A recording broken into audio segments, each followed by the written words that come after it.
स्वागतम मित्रों। पतंजलि पारवीटा and my green tech India presents Hindustan की बात, हर हिंदुस्तानी के बड़े सपने और बड़े इरादे के साथ और इको फ्रेंडली मिशन के वादे के साथ। जी हां दोस्तों, मैं बड़ा बिजनेस एम्बेसडर आईबीसी दर्शित टंडन और आपका अपना इको फ्रेंडली डिजिटल होस्ट और दोस्त आज आपको मिलवाने आया हूं एक और, जी हां, नए बिजनेस फंडर से, नए स्टार्टअप से और कैसे स्टार्टअप्स अपने रूप बदल रहे हैं और वो बताएंगे। हमारे साथ हैं सी एस आकांक्षा टंडन जी। वाकई में जी हाँ, इंटेलेक्चुअल्स भी अब इको फ्रेंडली मिशन में लगातार जुड़ते जा रहे हैं हमारे साथ, क्योंकि वाकई में 75 साल जश्न आज़ादी अमृत महोत्सव हम मना रहे हैं और न्यू इनोवेटिव इंडिया को न्यू इनोवेटिव मेजर्स हम सिखा रहे हैं ताकि नए स्टार्टअप्स नए फंडा से, नए आइडियाज़ से और वाकई में नए बिजनेस ट्रिक्स से बहुत कुछ कर सकें और नए डिजिटल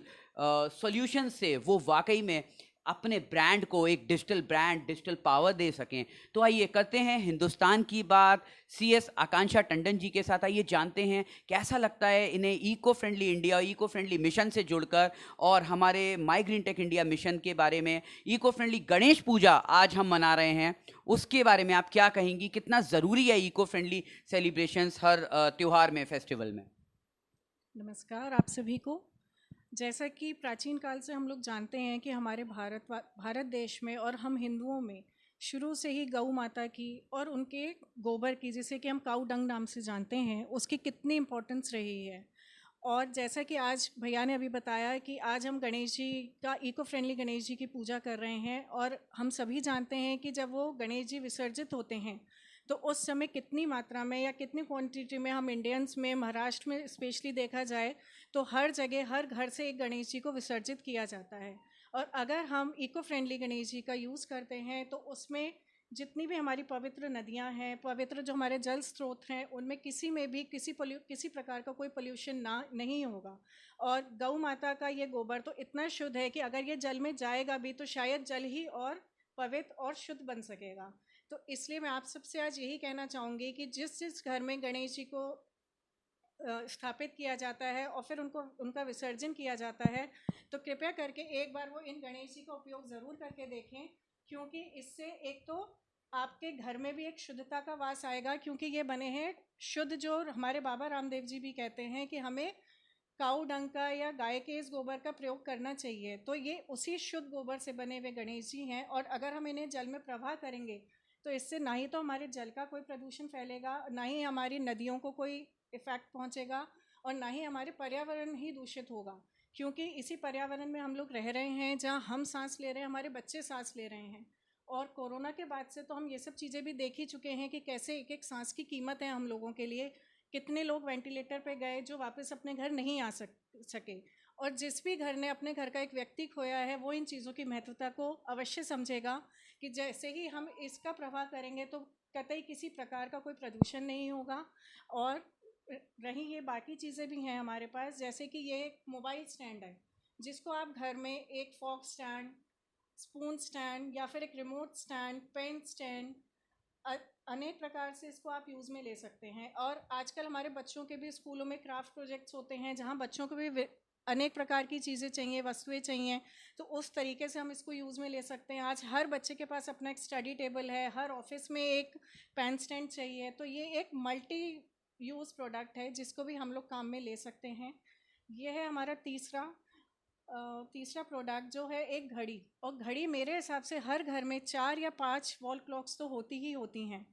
और जनरली हमने देखा है कि जब भी हमारी उसकी वॉल क्लॉक की मशीन ख़राब होती है तो हम पूरी की पूरी क्लॉक को ही वेस्ट कर देते हैं। और वो पूरी क्लॉक बनी हुई होती है या तो मेटल की और या फिर प्लास्टिक की। तो क्या कभी हम लोगों ने इस बारे में सोचा कि कितना प्लास्टिक, कितना मेटल हम लोग यूं ही वेस्ट कर देते हैं, जो कि या तो किसी पशु पक्षियों के मुंह में चला जाता है या फिर वो नदियों में बहाया जाता है या फिर कुछ नहीं तो हमारी मिट्टी को ही प्रदूषित करता है। तो इस प्रकार से अगर हम इस घड़ी का भी यूज़ करेंगे और अगर किसी दिन ये ख़राब भी होती है तो केवल कितना सा एक हिस्सा, एक इतना सा हिस्सा, शायद इस पूरी घड़ी का 10% भी नहीं है, ये केवल एक इतना ही हिस्सा आपके घर में एक प्लास्टिक वेस्ट की तरह से वेस्ट होगा। तो और ये ट्रॉफीज़ जनरली हर स्कूल, हर फंक्शन, हर ऑफिस, हर कहीं ऐसे ऐसे आजकल प्रतियोगिताएं हो रही हैं जहां हम ट्रॉफीज़ दे रहे हैं। तो ऐसे किसी भी अधिकारी से जो अपने यहाँ ये फंक्शंस ऑर्गेनाइज करते हैं जैसे कि सोशल रिफॉर्मर्स हैं, स्कूल्स हैं, बड़े एजुकेशनल इंस्टीट्यूशंस हैं, जो लोग कि ये बच्चों को प्रोत्साहित करने के लिए ट्रॉफीज़ वगैरह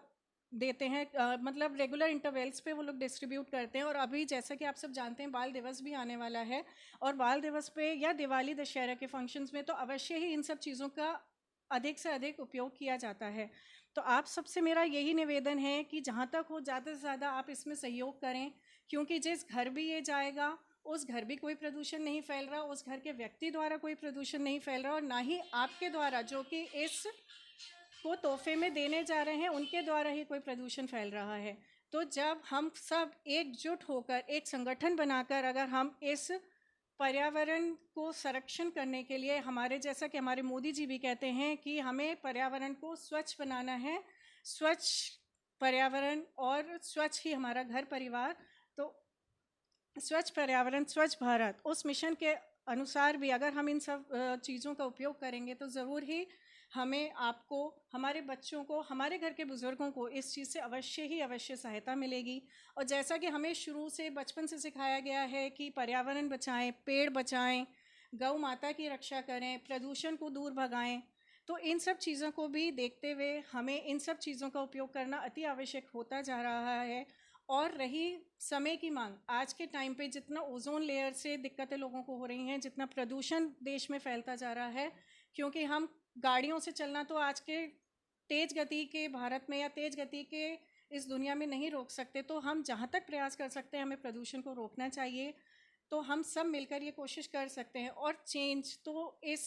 समय की मांग है ही। जैसा आप लोग सभी जानते हैं कि नोकिया ने एक समय पे किसी चेंज को एक्सेप्ट नहीं किया, तो नोकिया का क्या हाल हुआ ये हम सब जानते हैं। और जैसे ही सैमसंग, एप्पल, ये सब प्रोडक्ट्स हमारे देश में आने लगे, उन्होंने समय के हिसाब से चेंजेस भी एक्सेप्ट करे, तो आज वो लोग कहाँ हैं और नोकिया कहाँ है ये सब भी हम जानते हैं। तो क्यों ना साथियों हम सब मिलकर कोशिश करें कि हम इस पर्यावरण संरक्षक चीज़ों का, वस्तुओं का ही उपयोग करेंगे, और हम सब प्रण लेंगे कि जितनी भी अब नई वस्तु हम अपने घर में लाएंगे तो हमारी कोशिश ज़्यादा से ज़्यादा रहेगी कि हम इन चीज़ों का उपयोग करें। और इससे हमें एक फ़ायदा और है कि जितने भी हमारे ऐसे भाई बहन हैं जिन्होंने कोरोना में अपने बिज़नेस में लॉस उठाया है, अपनी नौकरी खोई है, तो वो लोग भी इस स्मॉल स्केल इंडस्ट्री से जुड़ सकते हैं। और जब हम उन्हें इन चीज़ों को ख़रीद के मौका देंगे और बनाने का, तब कितना भारत का जो नव युवा है या जो लोग पहले से थे और खो चुके हैं अपनी नौकरी वगैरह, तो वो लोग भी वापस इसमें इन्वॉल्व हो सकते हैं। और एक वस्तु और है हमारे पास जो मतलब आज के टाइम पे मुझे लगता है मोस्ट डिमांडिंग चीज़ है, क्योंकि आज घर घर में हर छोटे से छोटा बच्चा भी ऑनलाइन पढ़ाई के बाद इतना फ़ोन्स में इन्वॉल्व हो गया है, क्योंकि अब स्कूल्स ने, कोरोना भले ही जा चुका था परंतु स्कूल्स की ऑनलाइन पढ़ाई, online homework, online working sheets कभी बंद नहीं हुई। आज एक नर्सरी का बच्चा भी ऑनलाइन फ़ोन देखना सीख चुका है, उसे अपने माँ बाप से ज़्यादा फ़ोन देखना आता है। और हमारे बच्चे 3-3, 4-4 साल के जिन पे रेडिएशन का इतना इफ़ेक्ट है, तो आज अगर हम इस चिप को, जो कि ये भी एक गोबर से बनी हुई चिप है, अगर हम इन्हें अपने फ़ोन में लगाते हैं तो वो रेडिएशंस हमारे बच्चे को उतना इफ़ेक्ट नहीं करेंगी जो इफ़ेक्ट आज हमारे बच्चों के दिमाग पे, आँखों पे और स्किन पे हो रहा है। जैसा कि आप लोग देख रहे होंगे नए आए बच्चे, इनको छोटे छोटे बच्चों को स्किन की इतनी बीमारियां हैं, तो इन सब चीज़ों से हम अपने बच्चों को दूर रख सकते हैं। इसलिए मेरा आप सबसे ये निवेदन है कि जहाँ तक हो ज़्यादा से ज़्यादा आप लोग इन चीज़ों को देखें और इन चीज़ों को उपयोग करें। धन्यवाद। तो वाकई में हमारे हिंदुस्तान की बात के व्यूअर्स ने देखा कि किस तरीके से eco friendly mission, my green tech India के इको फ्रेंडली मिशन में जनकपुरी भी जुड़ चुकी है, और वाकई में श्री राम भक्ति, सीता मैया की भक्ति, गणेश भक्ति, जी हाँ सभी हिंदुस्तानी देशभक्ति और राम भक्ति, जी हाँ गौमय भक्ति यहाँ पे दर्शाते हुए, और इको फ्रेंड्स इसको बढ़ चढ़कर इसमें हिस्सा लेते हुए, जी हाँ चाहे वो सीएस हों या सीएस हों या फिर कोई भी इंटेलेक्चुअल्स हों, इंजीनियर्स हों, डॉक्टर्स हों, सभी इंटेलेक्चुअल्स इसकी महत्वपूर्णता समझते हैं और इसकी इम्पोर्टेंस और डिमांड को मानते हैं। वाकई में तो ज़रूरत इस बात की है कि आप भी हिंदुस्तान की बात के माई ग्रीन टेक इंडिया को जानते हैं और इस मिशन को जानते हुए आप भी इससे जुड़ते जाते हैं। हमारे वीडियोस को शेयर करिए, लाइक करिए, सब्सक्राइब करिए और कमेंट करके बताइए कि सबसे अच्छा आपको कौन सा प्रोडक्ट लगा, eco friendly anti radiation chip या इको फ्रेंडली मोबाइल स्टैंड या फिर इको फ्रेंडली वॉल क्लॉक। और ये वॉल क्लॉक्स और ये जितने भी गिफ्ट्स हैं ये आप हर फेस्टिव ऑफर में या फिर कई सारी शादियों में, वेडिंग्स में भी, कॉर्पोरेट इवेंट्स में भी गिफ्ट्स के तौर पे दे सकते हैं, ताकि प्लास्टिक हटाओ मिशन में आप हमारा साथ दें। और जी हाँ, कॉर्पोरेट की दुनिया में न्यू इनोवेटिव इंडिया के न्यू इनोवेटिव स्टार्टअप्स को आप भी एक अनोखा बढ़ावा दें। ज़रूरत इस बात की है कि आपको बस जरा सा एक नया डिसीजन लेना है और नए भारत में कुछ कर दिखाने का, जी हाँ, कंट्रीब्यूशन आपको भी देना है। हमारा इको फ्रेंड आपको बनना है। करते रहिए हिंदुस्तान की बात अपने इको फ्रेंड मित्र रचित टंडन के साथ और आकांक्षा टंडन जी के साथ। जी हाँ, हो सकता है आपसे जल्द हो इको फ्रेंड बनकर एक अनोखी मुलाकात। Thank you. जय हिंद, जय भारत। रचित टंडन, हिंदुस्तान की बात।